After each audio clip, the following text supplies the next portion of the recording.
Broadcasting from Baltimore, Maryland, home of Crab Cakes, Natty Boh, and The Wire, this is 5x3 Radio, where strength is for everyone.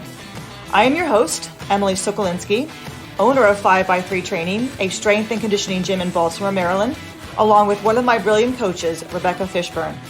Each week, Rebecca and I will discuss the ins and outs of strength training, why there is a no one-size-fits-all approach, and why strength is so important in our daily lives. Thanks for spending some time with us today, and now, on with the show. So, we talked a couple weeks ago, we spoke about how to find a balance between your strength training and your running or your cycling or your Orange Theory classes or your Zumba, whatever other activities you like to do, that you don't have to give them up, but learning to find a balance, strike a balance between the two. And today, we thought that we would talk about, well, why are the four main lifts that we teach? Why are these important? And actually, even like, what are the Exactly. four main lifts? Because I had some email conversation with someone this week interested in training who thought there were three main lifts. Wasn't aware that overhead was part of the program. Oh, interesting. Okay. And I mean, arguably, you could say five main lifts, depending on who you're working with. Sure, I kind of tend to always take the power clean is like this the stepchild, of the of the deadlift. I say, and then there's the power clean. So yeah, so maybe let's have you start that. What are the four main lifts? What did you how did the email go with that with a potential client? I mean, and this was a person who has some familiarity also with the Starting Strength program. So, I mean, that was a little unusual. I think most people who have done some reading are aware, generally when we talk about the four main lifts, we're talking about squat and deadlift and bench and overhead press. And overhead press is the one, I guess, for a lot of people that just gets overlooked or left out, undervalued. Probably, yeah, possibly because... But it's... Yeah, in a powerlifting meet, you think of a powerlifting meet, you think of squat, bench, deadlift. And also, I think the bench is probably the one that, lift that all the bros in the gym are doing. So you watch people bench using a bar, and they're most likely lying down.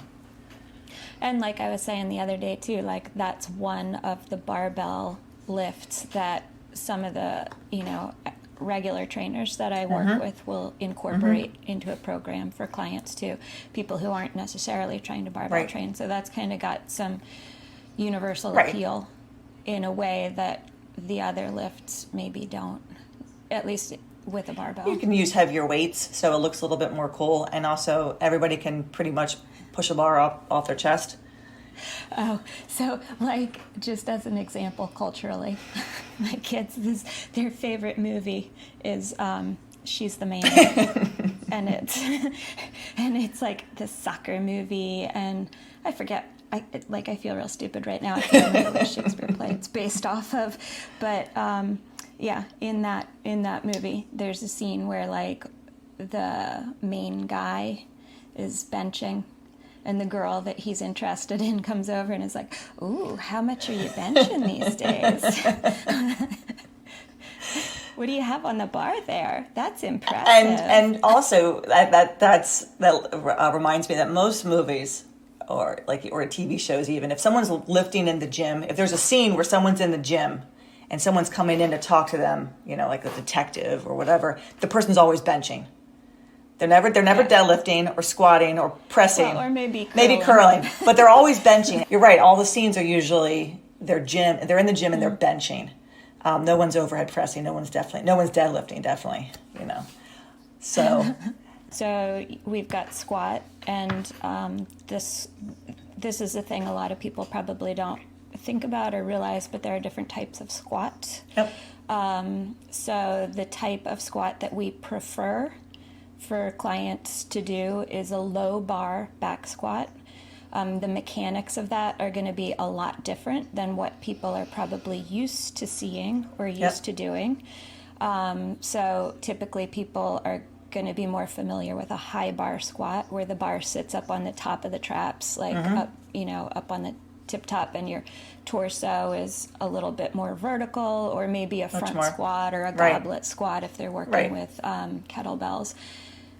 So the low bar squat, what's great about that is by placing the weight on the barbell a little bit lower on your back, you're able to change the angles. The back angle is more horizontal.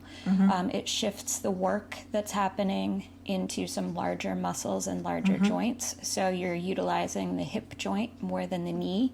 So a lot of people who are coming in to see us, especially, if they have a history of running and pounding on their knees, if they're older and they've got arthritis in their knees, the low bar back squat allows them to utilize a larger joint and take some of the stress off the knee while they're building up the muscles around the knee to help support that joint or those joints. Also allowing them to use larger muscles that are connected to the hip. So your glutes, your adductors, abductors. It's less quad dominated and more posterior chain, like so you're using your backside. You're shifting the work around in a way that's really more beneficial for most people, but it's also super unfamiliar squat style for most people, and they look at it and they're like, this is wrong, this feels weird. It's an uncomfortable position for many people. We're not going to lie and say that holding that bar down a little bit lower does push your mobility and flexibility in your shoulders to the extreme, right? And I don't know in your case, but I definitely know with some people who come to see us, we can't get them into that low bar position. So we'll do high bar for a time until until the shoulders start to loosen up a little bit and they're able to get that bar a little bit lower. And most people into a few months, especially the people who are very inflexible, can typically get into a low bar position. And then it becomes more natural for them to find that position every single time. But we're not going to force somebody to be in that position if they can't be there. It's the ideal squat that we're going for, right? But high bar squat will be just as beneficial for the person. As I say, squatting is squatting. I just want to like during this stay at home stuff. I mean, I was talking to you about this. My husband decided this was the perfect time to get back to the barbell. It always is. I'm stuck at home. So he's been lifting, and it's like a spouse coaching a spouse. Never good. Can sometimes be challenging in different ways. So I just flat out was like, dude, you're gonna do high bar. You're doing high bar because I'm not fighting with you about this. He's done low bar before, but like a lot of people, I mean, he's IT. He's an IT guy. He spends his day at a computer keyboard, kind of rounded or hunched over the keyboard. So, like kyphotic. Right. No. But it's a struggle. Yep. It's a real struggle for him to get into that position. And rather than fight against that, I was just like, let's just go with high bar. Yes. Let's go around. Yes. So the squat is our first big lift that we always teach, and ideally, as you said, we'd like to get them into do a low bar position if we can, because that's going to utilize the most muscle mass. However, if they can't, we'll resort to the high bar. We can get into more detail about those who can't do either. Maybe more of my older clients who have very limited shoulder mobility and can't squat with a typical barbell, so they'll use a specialty bar. But most clients, when they first start out, they may not be able to use the bar, and we mentioned this way back in a couple episodes. So we'll use them, we'll have them using a dumbbell or a kettlebell, or maybe just even a body weight squat. But eventually, everybody moves towards the barbell. So the squat, first lift that we teach. Second lift, take it. I usually do overhead next. Yes. Mostly because the J cups are already set in the right place, and I don't have to change. It's the easiest thing to do. Yes. And also, I mean, I think like we talk about, I think the other reason why 5x3 does that lift next. Is that one takes a little bit, for most people, a little bit more focus and concentration than bench. Like we were saying, a lot of people have a familiarity with bench, so you get to that one at the end when people are a little bit more tired, especially if you're doing a 2-hour plus 4 lift clinic. To not have to think quite so much on the later lifts is a nice thing. Yeah, so the overhead press is excellent, and it unfortunately gets left out of a lot of programs. It's underrated, but it's hugely important for shoulder health, for keeping rotator cuff muscles strong and shoulders stable. And most people can overhead press. I think that even an older person, and I have this at the gym, who think they can't press overhead. They can.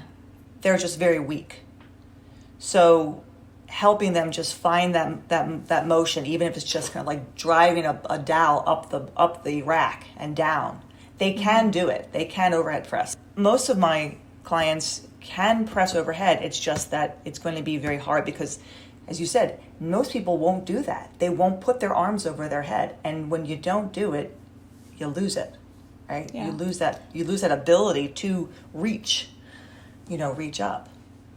And I think overhead press, kind of similar to squat, gets some negative press. I've got lots of people who have come to me and told me that their orthopedic doctors told them they can't squat because they're going to ruin their knees.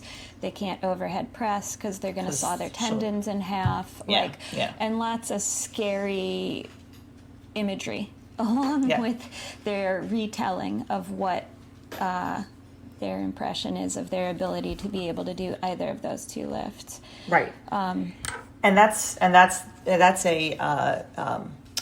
doctor being uneducated in that area, in the area of squatting, honestly, and pressing, and what the shoulder, how we teach the press, and what physically happens when you shrug in the press. That most people with shoulder issues have no shoulder issues once they start pressing, and once they learn how to press correctly. I can clearly remember working with a young man at a seminar who came for the seminar that weekend and could barely press 65 pounds. And when he showed me his press, I immediately knew why. I mean, the hands weren't in the right position. The bar was super low on his chest.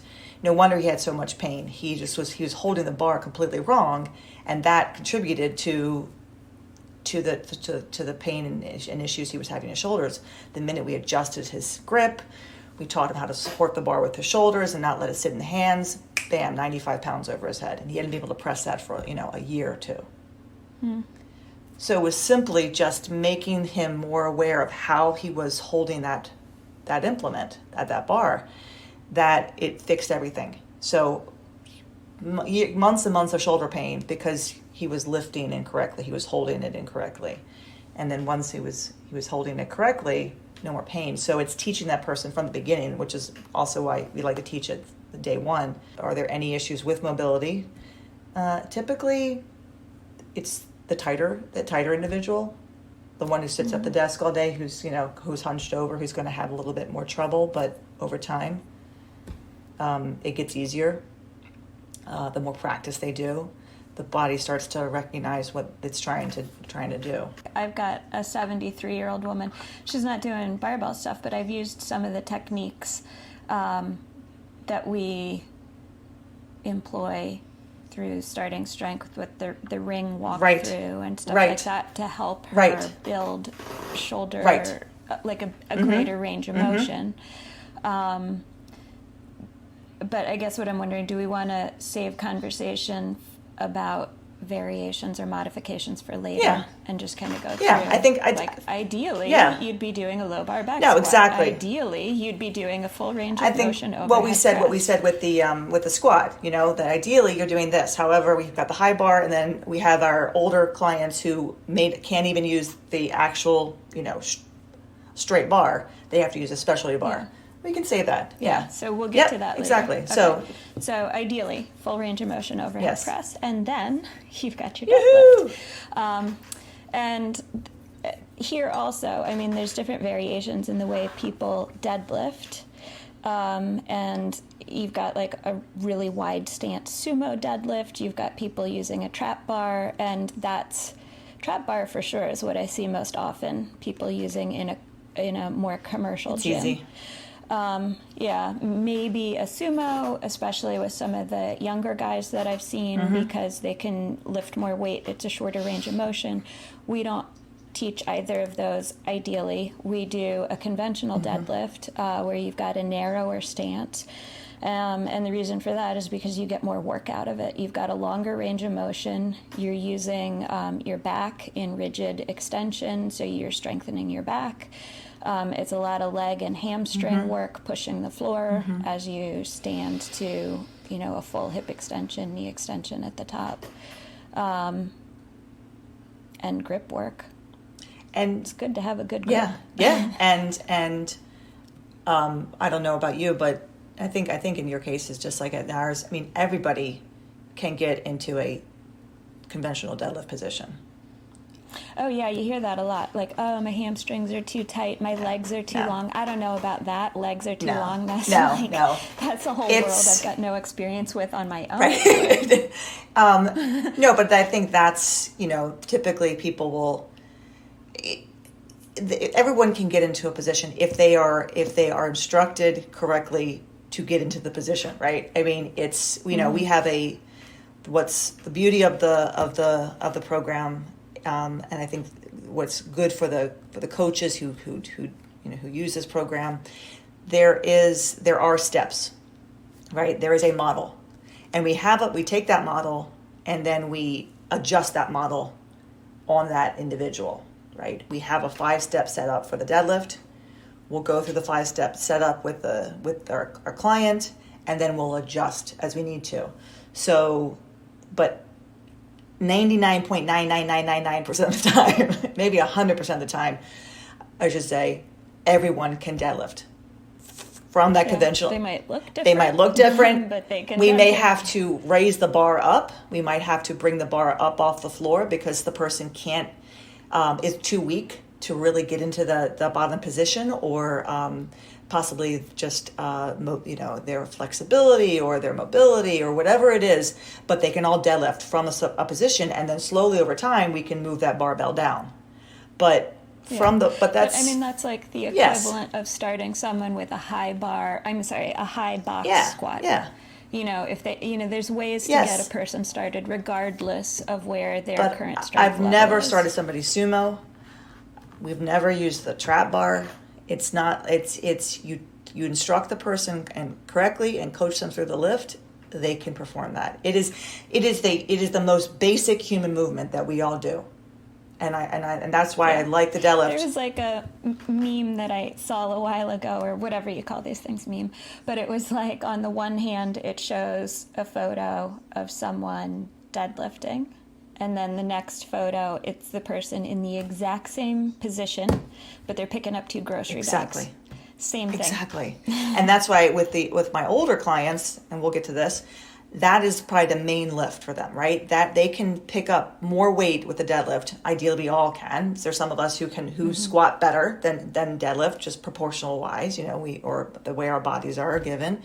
But the deadlift is the more basic human movement that you see all the time. Yes, we squat down. We typically don't squat down with a weight on our back, right? Unless you have a child on your back and you have to pick up something off the floor.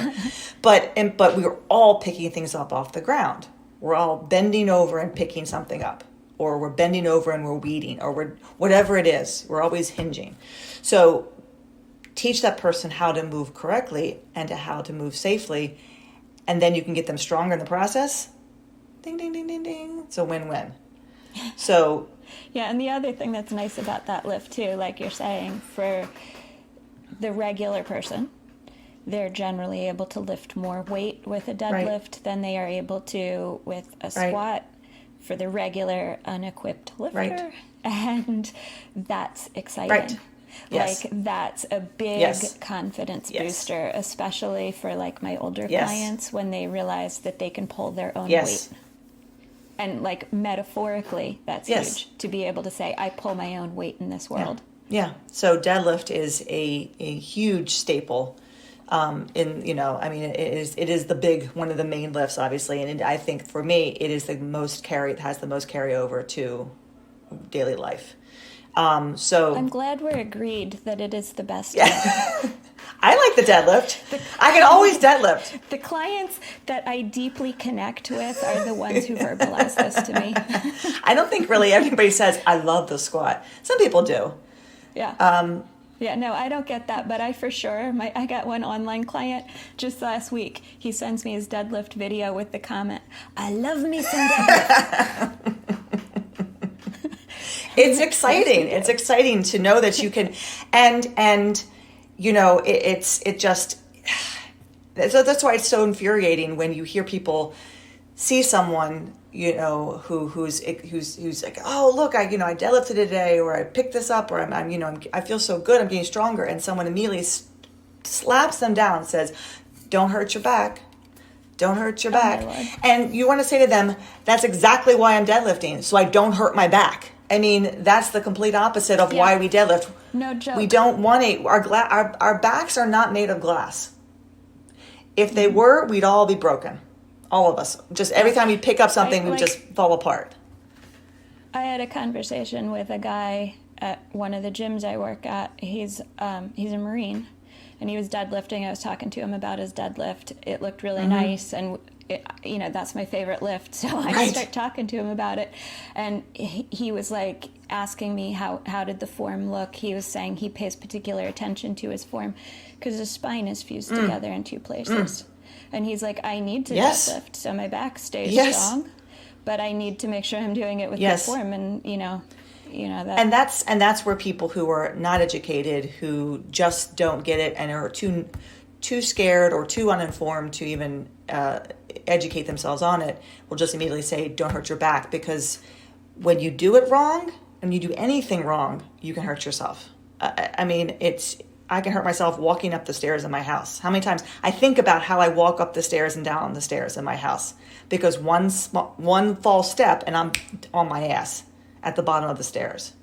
So I pay attention to how I move. Are you just not even watching what your feet are doing? No, I am, but I have my stairs are wooden slats. Are you you're like reading your cell phone while you're walking down the stairs? Sometimes, but I think about how I bend over when I load the dishwasher, when I throw something in the trash. I mean, that's where the carryover comes. You pay so much attention to how you get set up in the deadlift, you start paying attention to how you get set up in anything and all that you're doing. Rounding your back is bad. We don't round our backs. We shouldn't round them even under, not under load. And when you're okay, except you do strongman and that's stones, different. So that's a whole that's other different. conversation. That's different. We go whoop, next page. But deadlift, probably the number one. It's like they say squat is king, deadlift is queen. I think deadlift is king and squat's queen. But queen. That's okay. So number 3 was the deadlift, and then number 4 is the bench. Bench, and that's the one that, like we were saying, people have most familiarity with. It's I don't know, I kind of don't even know what to say. Well, that's why like you said, it's the last lift that we teach in a 2-hour clinic, right? Yeah, so you can use more upper body musculature and build more upper body strength with a bench than you can with the overhead press, but your shoulder blades are in a set position, so you're not getting that strengthening of the supporting muscles around the shoulder blade. So that's why overhead press is a really good complement to bench. But bench, you're going to be able to build more strength overall. And a lot of people think it's just an upper body lift. If you're doing your bench correctly and you're moving a heavy weight, your entire body is engaged, you've got a rigid torso, you're utilizing leg drive, and all of that is a learning process. That's maybe like the bigger piece of the learning process with bench. And I like the bench. I like teaching the bench to people because it does reinforce the back position on the squat. I was working with a coach down in Rockville, Susie Hartwood Gary, very well-known, prominent, like powerlifter, like one of the most successful female powerlifters out there. You and me, God. And she was early on, but when the gym opened and I had more time on my hands to drive down to Rockville, I went down there to see her a few times, and I asked her, we were talking about the squat and the bench, and she said, when I teach people how to bench, I remind them of what their position is in the squat. Because that very tight position with your back, when you're holding the bar on your back, if you take that bar off your back and you put it in front of you, you should have the same tight position there. It's just now the bar is in front of you instead of behind you. And I like that analogy a lot because it reminds people to keep your sternum open, shoulder blades down, and with the bench, the idea of pinching the shoulder blades together or trying to bend the bar, they're all the same images, right? Bend the bar over your back, bend the bar in your hands. The shoulders are supporting weight on the bench. You're not just holding that bar in your hands and bringing the bar to you. So there's carryover. And I like that. I like that thought process that she had of like teaching. That's true. To teach somebody how to bench, teach them how to squat, right? Yeah, there is often, by the time you get through a 4-lift clinic, kind of like an aha moment when you get to bench, like, oh, that's exactly what I was supposed to be doing on squat. And that is a piece of bench that, or teaching the bench that does seem to be different from the way people typically perform it in the gym. Like, I've worked with people who have done bench pressing with other trainers or coaches or whatever, and when I talk to them about the arc or the arch and top 30 your shoulder blade into the bench, and then they do the bench, they're like, oh, my shoulder doesn't hurt that way. Or their elbow doesn't hurt. That's a big part of it too. People's elbows kill them. Why? Because all the weight is being held in their hand and they're just doing this. So you imagine when you're bringing the bar down and you're just kind of bending the arm. So people can't see what you just did, but you mimicked like mashing the bar into your chest and your shoulder and elbow basically just collapsing. Right. And that was a big eye opener for a young man who came to us whose elbow had been bothering him for months and months and months, and he's going to physical therapy for it. And then 10 minutes into his benching, the minute I got him to understand how to support the shoulders on the bench and how to engage his back.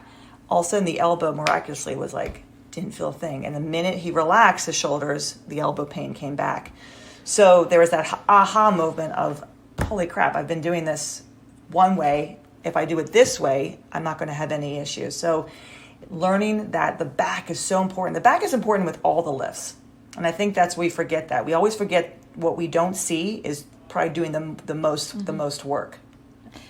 And just along those lines too, like coming to barbell training from like a group fitness background or from an endurance athlete background, like when I first got started, my legs weren't sore, my arms weren't sore, my upper back, the muscles in my upper back were like, holy crap. What are you making us do? We're not used to working. Like that was the one piece that really wasn't getting attention in the way it needed to in, body pump, group power type of... Yeah, you're just sore from doing multiple reps over and over and over again. That's what you're sore from. You're just sore from like 1,000 reps of the same thing to music. Which, by the way, like for the people who think that they can't squat because they're going to hurt their knees, like way better to do fewer, more meaningful movements. Yes. With the heavier weight. Yes. So we've hit on all 4 lifts now: squat, press, deadlift, and bench. So let's go back to the squat. And let's talk a little bit more about, why is the squat important? Why do we teach it? I mean, what's it going to help an individual with? I mean, they'd say squat is king. Yeah, I mean, so this is an interesting question. Like, why do we do these lifts? What does it help, right? Like, so some people, I think we've talked about this before. Some people are process motivated and some people are outcome motivated. And for somebody who's outcome motivated, as long as they're able to add weight to the bar, that's motivating. And that's why they're doing this, because they're trying to be better, over a period of time.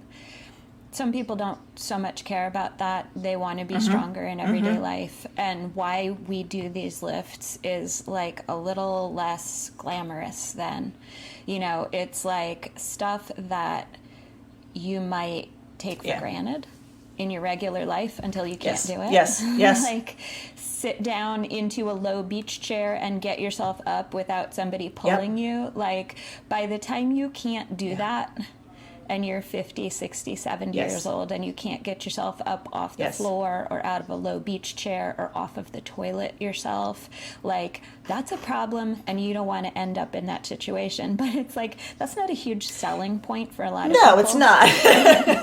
Hey, you're 25 years old. Nobody likes to admit that they, could end up in that place. But if you're like on the younger end of the spectrum, like that kind of clicks or resonates for like older clients. But for somebody who's in their 30s or 20s or whatever, like that kind of goal, like being self-sufficient or capable in the real world isn't so glamorous. It's funny. I think I do actually.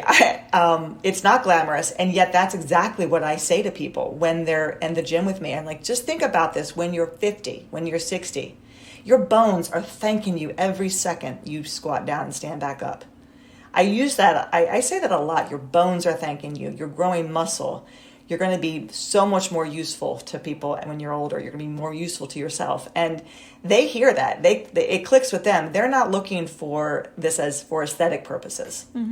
That's what's really cool about at least the members who come to us. They like this work because they do feel better. They do feel stronger. When my nurses come, they say, when I do this, it's so much easier for me at work. And when I'm not here, I feel the difference. They feel the difference when they can't make it to the gym for, purposes. So that's like a person you would say like a regular Joe, like a non-athletic person, but somebody whose job requires that they're using their body, a physical labor in their job. Like for somebody who has a desk job, they might not notice that they are losing ability because they're still able to get up and go to the refrigerator or I'm being a jerk, but no, but I think you're right. I think so. Nurses will recognize their strength in their work, right? They all say they do. But I think the desk worker, I think the office worker does recognize that they're sitting better, that they're not slouching as much, that they don't ache as much at the end of the day. Because they have built up more muscle in their back. They are stronger. So when they slouch, they immediately correct themselves because it just doesn't feel right.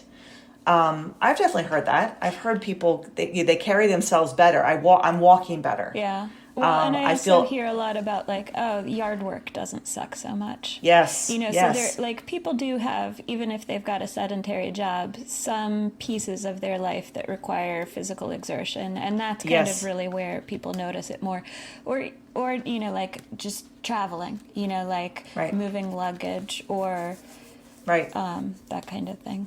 Yeah, and I think someone would say to us, well, why the barbell? Why not just get them stronger with a dumbbell? Or why not? They can just do body squats; they'll get stronger.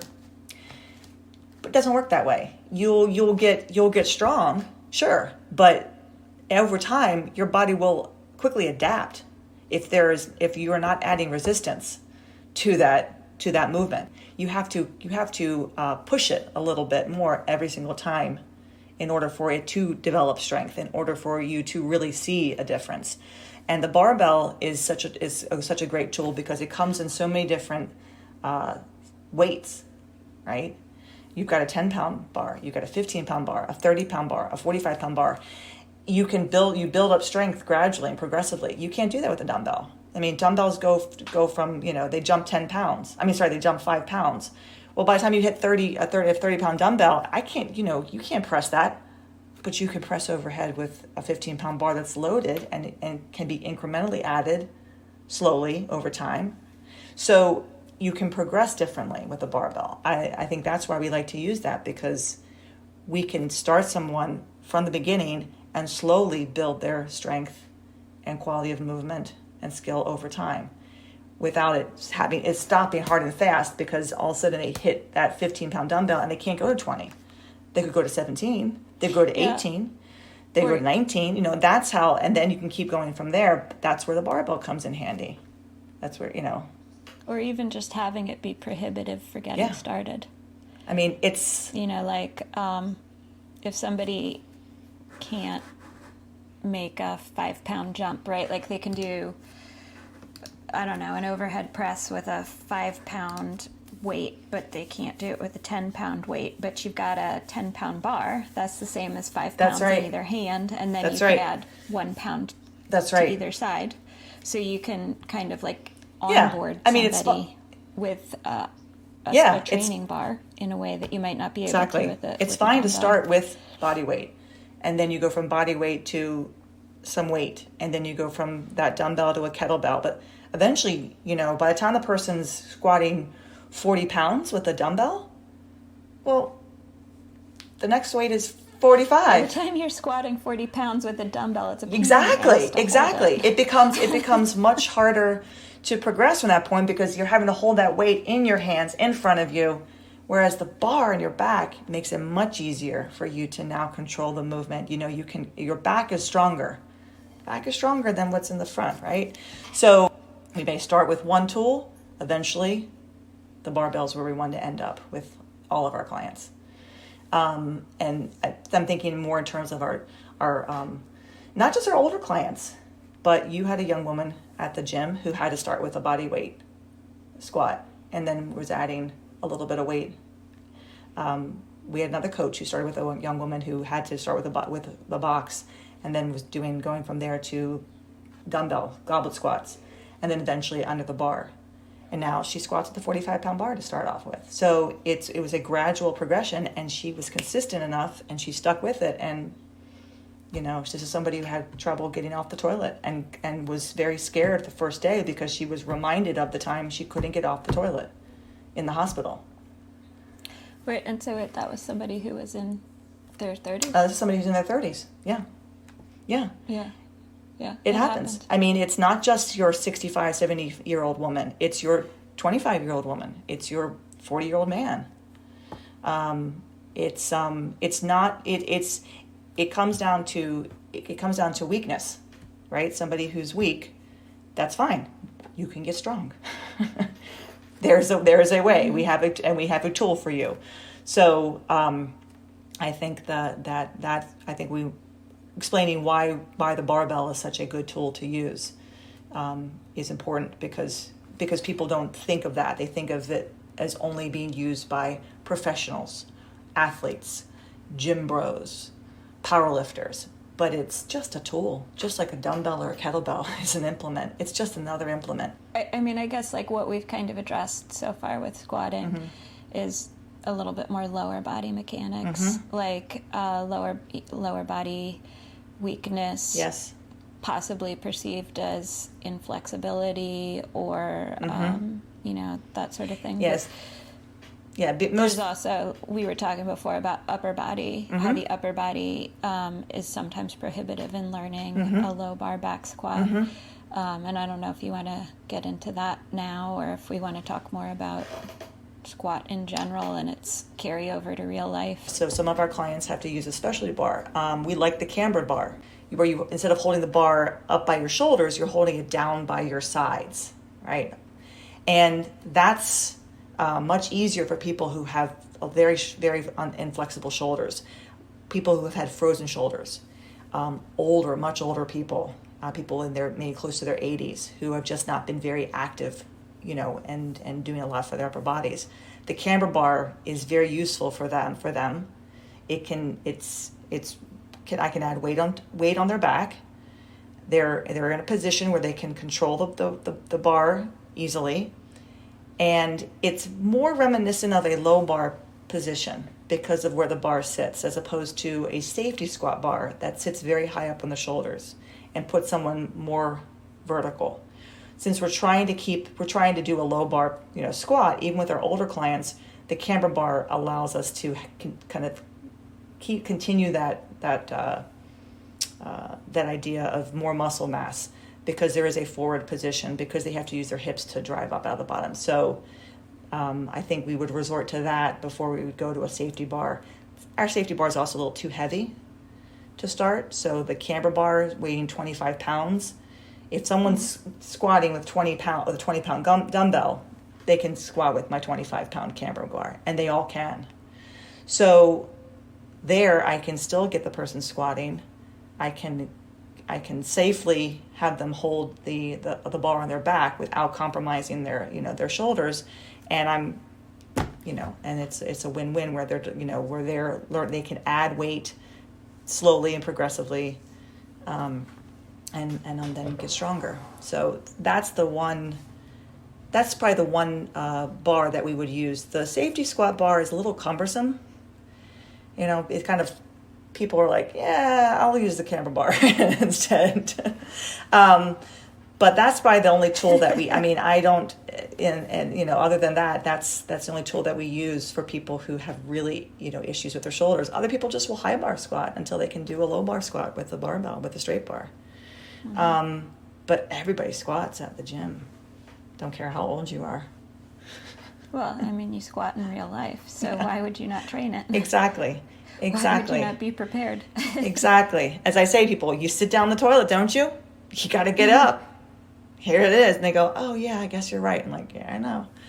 So that would be... But this is the thing about our culture that just, cracks me up, right? Because as people become more sedentary, and maybe they do have trouble sitting down to a toilet and getting back up, instead of addressing that root issue, what our culture does is come up with the comfort seat toilet, which is a raised up toilet. Yes. Or you have your bars on the sides, or whatever you have to help you get up. That's fine. I understand. We need to have our bathrooms addressed with with handicap and accessibility implements. But I'd rather get that person strong if I can. And they barely use it as or use it as needed. That's what I want. You become so much more independent and self-sufficient, and you go into your life. You're older. You go into life, and as you get older, just feeling so much more confident in your own ability to take care of yourself. Yeah. So we got squat. So what about the overhead press? I think it was Sully who said that if he's going to take out any exercise from a program, he would take out the bench before anything else. That's the one exercise that we would probably remove from the program. Why the bench and not the overhead press? What do you think? I agree. I agree. I guess you make the argument for bench that you're using more muscle mass, you get stronger overall, but the overhead press is going to strengthen your shoulder stabilizers and make that joint a safer joint. And it transfers better to, I think, your real life. You're very rarely pushing something off of you, right? I don't know. What if you're stuck in the trash compactor? Well, or under a car. But don't you go onto a plane? Well, maybe not right now, but don't you go into a plane and put your luggage in the overhead bin, or you got to reach for a glass on the top shelf and bring it down, or bring a bowl up? So we're always reaching our arms overhead. We're not always pushing anything away from us, and I think that's the case for if I'm going to take something out of someone's program, I'm probably going to take the bench out, because with the overhead press. There are many modifications that we have to make for that, right? I want someone pressing any way possible. So maybe they can't press directly overhead the way that we teach. But what about a landmine press? A landmine press does it's not completely overhead, but it allows a person to have more range of motion, kind of closely resemble that overhead position as much as possible, use more muscle mass. And in there, and also, as you're saying, support that joint, kind of try to stabilize that shoulder, because and force your trunk to stay in a stable position too. So before I would, discount any overhead pressing, I'm going to try the landmine press. I'm going to try something, some kind of, overhead movement. Everyone can landmine press. And if people don't know what a landmine press looks like, typically a bar is in a wedged in a corner. Yeah, wedged in a corner. Yeah, if you don't have like a landmine, right? Attachment. Exactly. The landmine attachment is is a sleeve. You slide the bar into that sleeve, and then you can move it in all different directions. But putting a bar into a corner, grabbing the very top of the the sleeve of the barbell, and pressing more diagonally. It's been great. I have a lot of my older clients who can't maybe do an overhead movement. They can do that because they're very weak, or maybe their shoulders are just so inflexible they can't get in that position. So that would be the one modification I would do, for people there. So I like landmine press too, but I'm wondering, why would you prefer a landmine press over a more diagonal movement pattern with, say, like a dumbbell? What else do you get with your landmine press? Well, the dumbbell movement, if they can't press with the barbell, they're not going to be able to press well with the dumbbell either, right? I think it's just that position of where the shoulder is and how much mobility they have. They can't get overhead. They just can't do it. But they can get somewhere between, overhead and in their chest. They can get up to a certain point. So at least there's some more shoulder involvement there, because the dumbbell is just not going to, it's just they can't do it. They can't go overhead. There's also a lot of wiggle room with a dumbbell, right? It's kind of, if you don't have a lot of control of your shoulder, yeah, that's harder for someone to control, whereas the landmine, the bar is stuck in something. So it's going to either go to the side or in front of you, where the dumbbell, little unyielding over your head, is a little bit scarier. Yeah, and that's an argument that I've heard Sully make before for the let's say superiority of a barbell over other implements, right, in regards to any of these exercises. That there's a level of stability to the joints that a barbell will provide that you don't necessarily get if you're working single arm, single leg with dumbbell or kettlebell. Right. And if you're, depending who you are, that might be a significant factor. And sometimes you can't get away from using it. Like right now in quarantine, I have clients who are at home. They don't have access to the gym. I want to get them pressing something overhead, so they're going to dumbbell press. Hey, it's better than not pressing at all, right? So in that instance, I want them doing something. They've been sedentary. They need to do something. So I'm going to have them dumbbell press. But once they're back in the gym where they have equipment that they can load more easily and that they can control better, we're going to go right back to those exercises as the main lift. Maybe we'll do the dumbbell work as a kind of accessory lift, as Diego and I were talking about in our Instagram thing once. But the main focus is going to be back to the bar, either overhead or a landmine press. So because I don't... So let me ask another question then too, and it kind of comes up maybe, with deadlift too, but I was going to say maybe mostly with overhead press and squat, where somebody may have a range of motion issue with squat. Sometimes or often that range of motion issue is strength related. They don't have the strength and the confidence to be able to get to depth. That's it. With overhead press, a lot of times you have someone who's got like some kind of, pathology in their shoulder, frozen shoulder, something like that, and they actually really can't. So how or do you talk to a person in that situation about the role of building strength, as opposed to maybe they're getting information that they should be stretching? You just need to stretch out. So how do you approach that? Well, I think honestly, in regards to a frozen shoulder, it's a combination of both. So my mother had two frozen shoulders. She had a frozen shoulder, I think it was like her right or left arm, I can't remember. She had it in both arms years and years and years ago. And she had it manipulated, right? So they put her under and they pulled it out. That destroyed her. I mean, it fixed it, but it was terrible. I mean, That sounds medieval. It was horrible. So the next time she got the frozen shoulder a few years ago, She said, I'm not doing that. I'm definitely not going to do that. I'm going to go to physical therapy. Now, she also was lifting with me, right? So she was at the time able to squat with a barbell on her back. After the frozen shoulder occurred, she was unable to get back to that position, so she squats with a camber bar. Okay, no problem. She still squats. We worked a little bit with her overhead press. We did primarily ring presses, rips ring press, right? Mm-hmm. Just to build some mobility and get her pressing something overhead. She went to physical therapy. They did a lot of stretching with her. She'd continue that stretching afterwards. That made a huge difference. The combination, and she didn't stop training with me. So it wasn't like she did one or the other. She did both. And the combination of the stretching plus the ring presses, and then after the ring presses got to a point where it was heavy enough, like, well, Mom, let's just, you have full range of motion now, mostly. Let's go back to try to overhead press.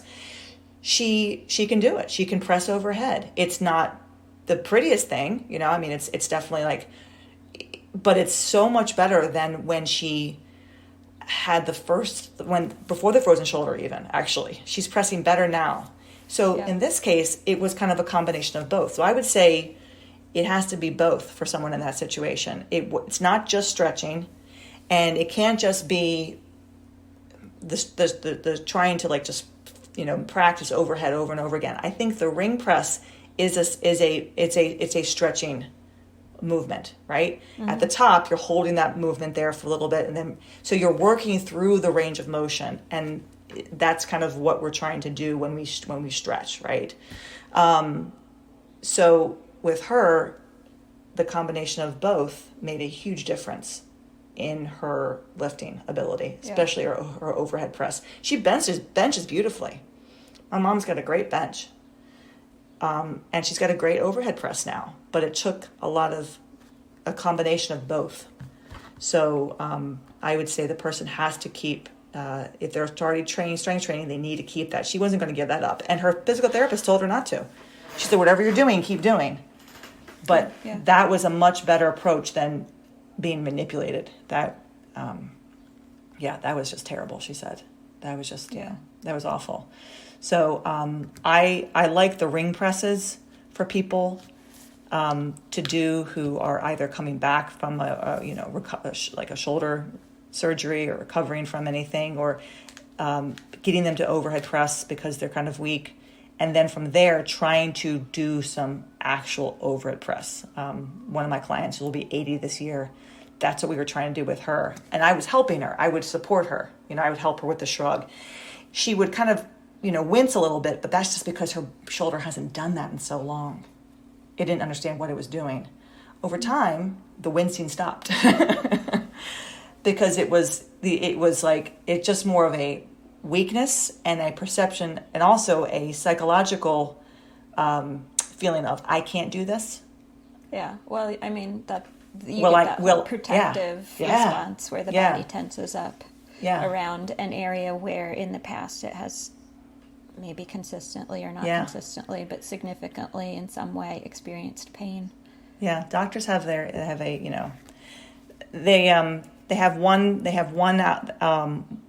one focus, right, on shoulders, and that's fine, but it's better. It would be great if they had a better understanding and awareness of the shoulder in regards to what it can really do and what it's supposed to do and how to strengthen it.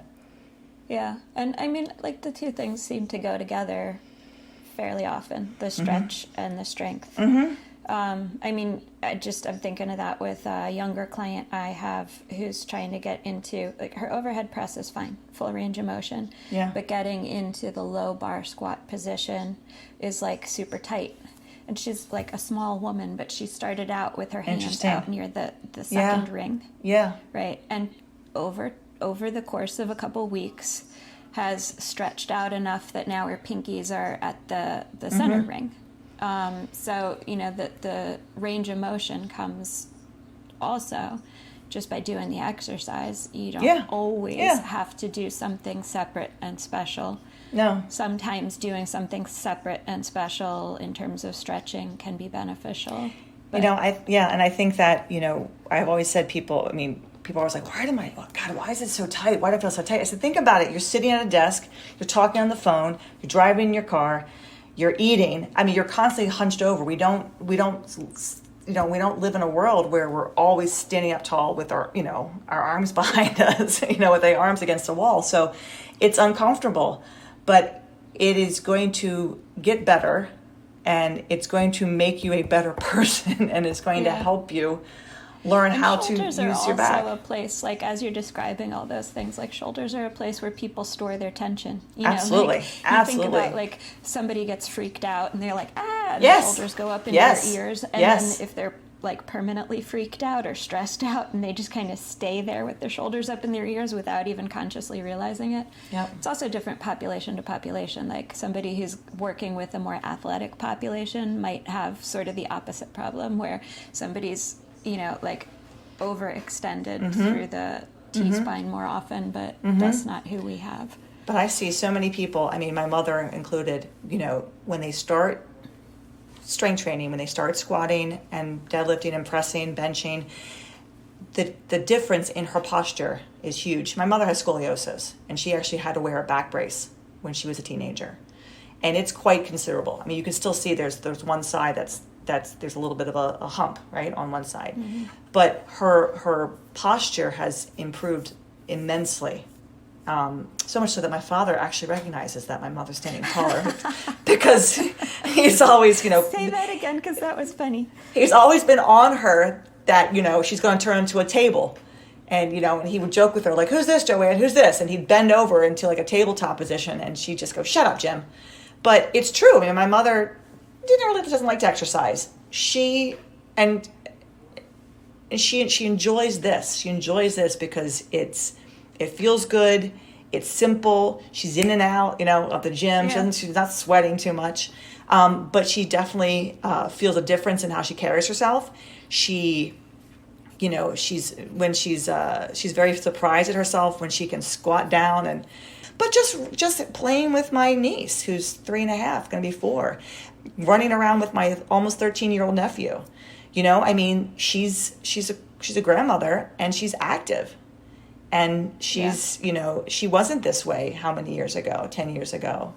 So it's been, it's huge, huge for her, huge for a lot of my older clients. Yeah, I think what you're describing, like with any of the lifts, for someone who has already experienced a decline in their strength and experienced a decline in their ability to engage in life in a way that they expect themselves to be able to, regaining that strength is hugely motivating. And so it really doesn't even have to do with hitting PRs. It's like I know what it was like when I didn't have this, and I'm happy to have it back, and I'll keep doing the lifts because I want to maintain this level of involvement in my own life. So we talked about squatting and overhead press. So let's talk about the deadlift. Let's quickly go through the deadlift. Yeah, I mean, like we kind of covered on some of that. It's like picking things up off the ground. We do that all the time, picking up grocery bags, picking up a bag of mulch. Pick up a bag of mulch and toss it on your shoulder. There you go. You've got like a sort of like a power clean. Yeah. No, I mean, these are, barbell exercises train normal human movements, right? That's what they do. Yeah. We sit down, we stand up, we reach overhead, we push something, we pull something, we pick something off the floor. We carry boxes. We pick up bags of leaves that we've gathered. We pick up laundry baskets. I mean, how many times? You pick up the hard top of your Jeep when your husband decides to take it off because it's nice weather outside. Exactly. I mean, you do things that, you take for granted, and you're like, well, I can do this now. But when you can't do it and you have to rely on other people, I was at the grocery store on Friday. And I was shopping, and I was had my headphones on, a mask on, so nobody can recognize me. I don't have to talk to anybody.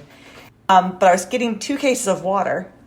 I put them under my cart, and I saw this older woman at the end of the aisle, and I saw her looking over at me and kind of raising her hand like she wanted to talk to me, but I had my headphones on. So after I got my water, wheeled down, and she turned to me and started to say something. So I took my headphones off, and I said yes, and she said, can you help me pick that case of water up and put it in my cart?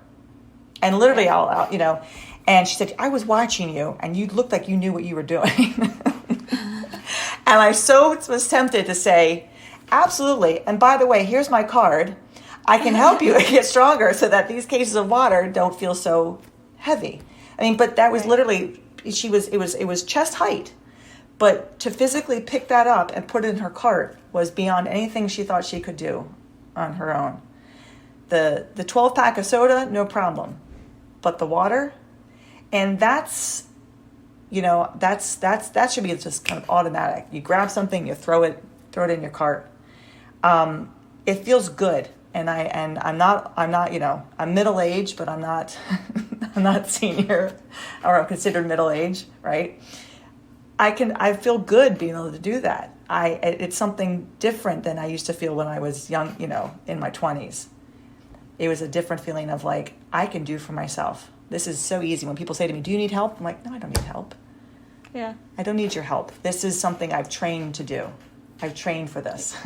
Yeah, I remember, I think I was telling you this too, the funniest thing, the first time after I started doing more barbell stuff, first time I was at Tractor Supply getting, I don't know what kind of feed, right? And so I'm getting ready to leave, and the guy's like, do you need help with that? And I'm like, no. And I pick up, it's like 50 pounds of pig feed or something, I don't know. I toss the thing over my shoulder and walk out, and I can hear him behind me chuckling. like he didn't expect that. Yeah. So we got like the squat, the overhead press, the deadlift. Those are pretty basic movement patterns with pretty clear carryovers to everyday life. How about bench? So I think the bench is more just, I would say, it's the other pressing exercise other than the overhead press, right? Like benching is going to help your press because it's just extra pressing. I don't know how much carryover a bench has to life, unless you're, like I said, trying to push a car off of you. Because really it's this. What I like about the bench, and I mentioned this earlier, was it does reinforce shoulder position. It reinforces the squat. It reinforces how you should hold your back when you deadlift and press. I think that is really the main point, the main focus on the bench for me, is teaching people how to stabilize their shoulders. I like it for that, because then I can use that to carry into the other lifts. Other than that, it's going to build more upper body strength. It is, but it's definitely, I have an easier time overhead pressing than benching. Yeah, but you love overhead press almost as much as deadlift. I do. And I think that's a little unnatural. Okay, well, that's me. I do like the press. You know why? I wanted to say this, and I had this thought in my head, and I'm glad I can bring it up now. It's more impressive to watch somebody press 315 pounds over their head than it is to watch someone bench 315 pounds. Well, it's also so much more unusual. Exactly. Like that is impressive, because you're talking a much smaller, much less muscle mass here. You're talking about your whole body, the entire kinetic chain, having to control that weight over your head. That is impressive. That is hugely impressive. Whereas the bench, you got your legs on the floor, you got a bench that's, got something kind of holding you. Sure, it's still very impressive, right? I'm not going to get that wrong. I'm not going to say, it's not. And there are many women and men who just have extraordinarily heavy benches. And it's a beautiful sight to see that, right? Jen Thompson, right? When she's benching and she's like, there's nothing to her. She's just physically strong, right? But you watch someone press heavy weight and you're like, holy crap, I just deadlifted that. Like, that was hard. Picking it off the floor. And you put it over your head? How did you do that? Do it again, I mean, it's a good feeling to have. Like, I've never bailed on I've never racked the bar on a press because I don't think I can get the next lift, the next rep, right? I have gone for that next rep. I've gone for it. I'll rack a bar if I don't think I have another rep. I'll put the deadlift down, the bar down if I don't think I have another rep for the deadlift, But the press, I will try to get that damn press. Well, that's because you turn it into a bench. I do. You turn it into a I standing do. I bench. do. And I because it just, that's important. Like, I will get this thing over my head.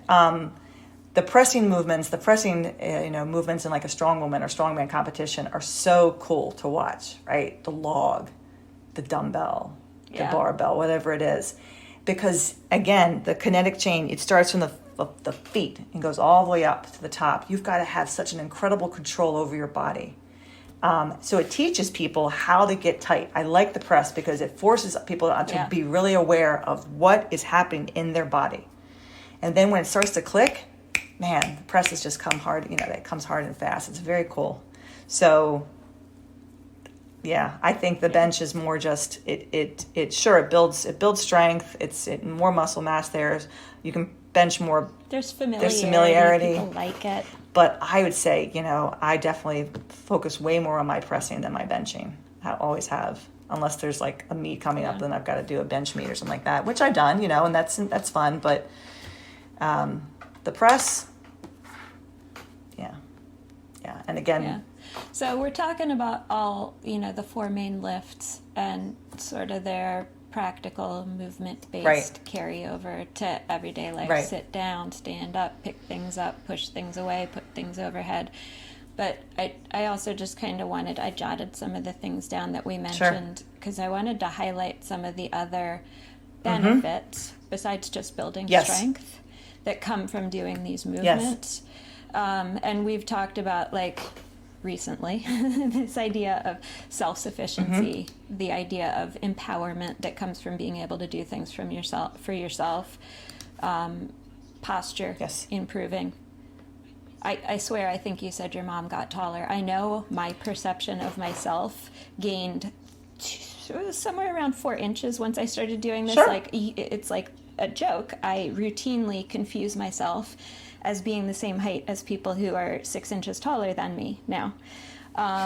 So that just the way you carry yourself, the way you think about yourself, but also some practical pieces like balance. That's hugely important to be able to practice and train balance in real world kind of situations. Like, falling and breaking a hip is a big deal for older people. And if they're strength training, they're training their balance in a much better, more practical way than standing on a Bosu ball or any of the other things that are supposedly functional training.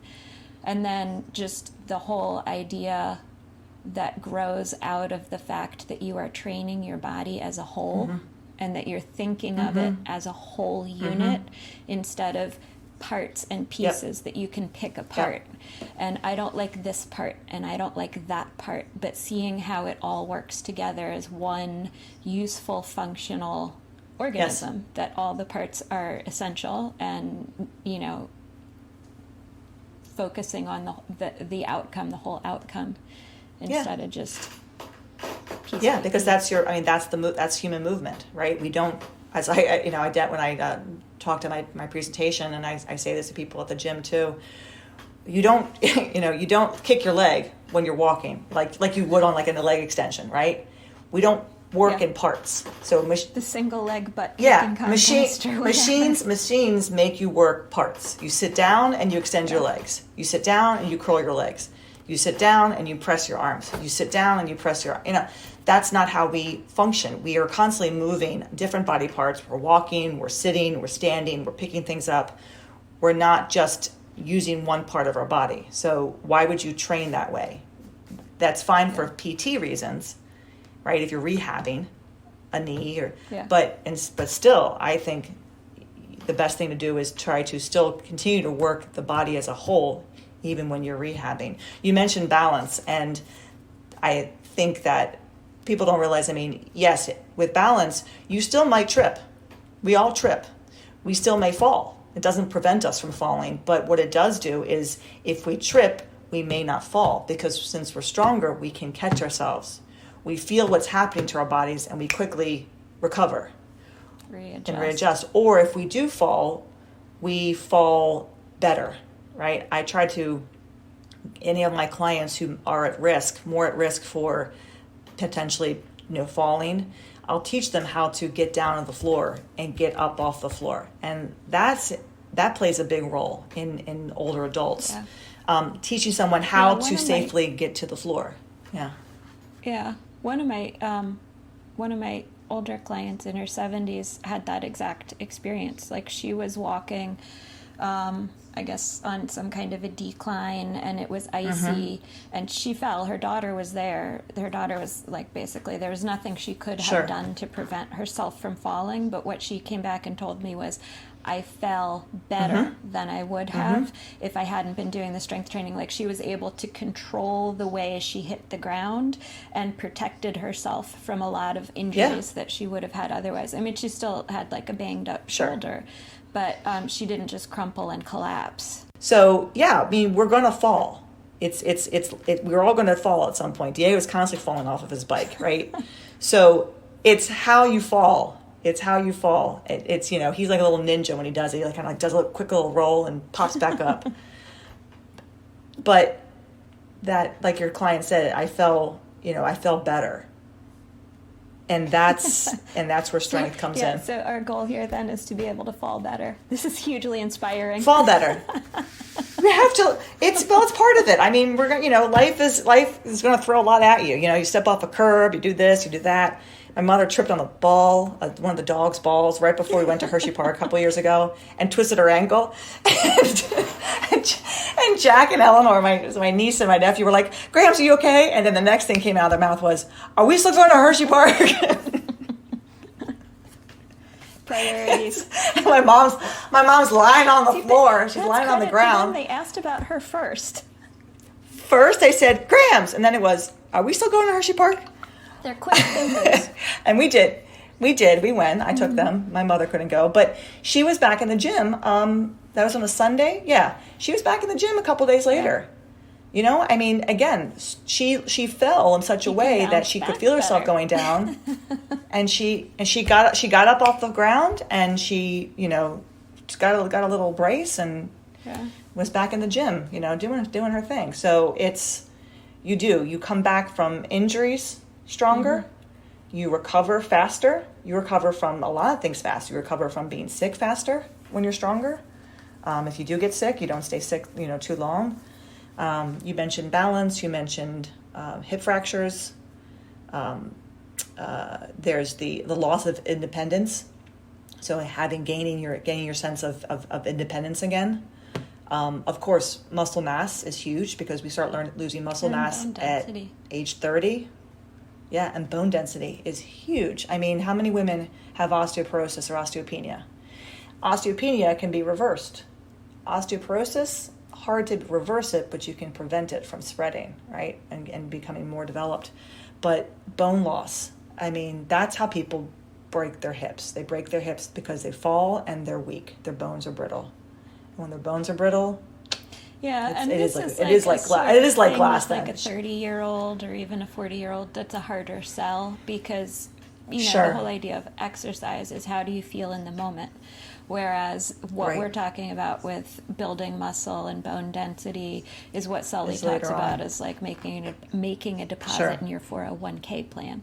That's the long-term vision, which is sometimes less appealing or exciting or motivating on a day-to-day basis. Yeah. So how would you if we can probably start to wrap this up, how would you market this? Well, I think that to someone in their 20s or 30s. The bit about how it makes you feel about your abilities and your the way you can interact with the world, the way you can master your environment in a way that you are not able to do if you don't have physical strength.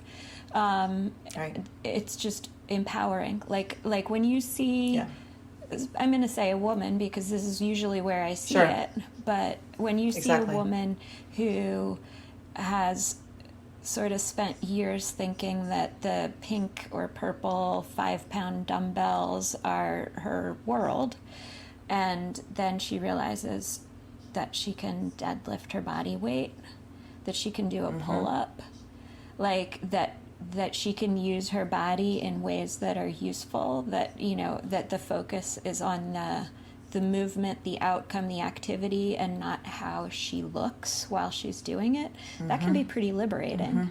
Yes. And sometimes people just need to give it a try and feel that feeling for themselves. And sometimes it's sort of hard to put that into words for people.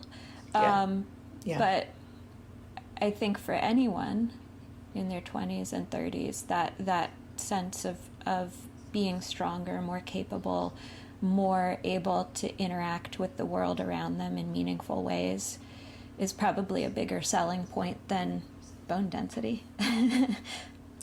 Absolutely. No, absolutely. I think if we're gonna the women who come into the gym, at least the females who come to my gym, they primarily come because they've either heard from a friend of theirs, another woman, that they're doing this and they love it, and they just feel so good about themselves, you know, and also they're building muscle. And I think some women, you know, I don't know if we talked about the word tone, but when women say that they want to be toned, you know, they want to have muscle. They want to have something. They want to have some type of definition of muscle. They don't want to look like the bodybuilder, but they want to have definition. Yeah. And you can say, well, you know, that's fat loss, and if, you know, we all have muscle, you know, we're all toned, we all have muscle tone. But I think when you can get that woman into the gym and teach her how to squat and bench and press and deadlift, usually that idea of being toned quickly kind of goes away, because they start to see their bodies differently. They start to feel different. When you feel different, when you start to hold yourself differently, you automatically start to see yourself differently. All right. I think then you start to see tone, you see muscle, you see definition, because you're standing taller, because you're holding yourself differently. I've heard that from a lot of women, that's how, you know, that's what changes in them. They may come in for one reason, but then they also want to be stronger.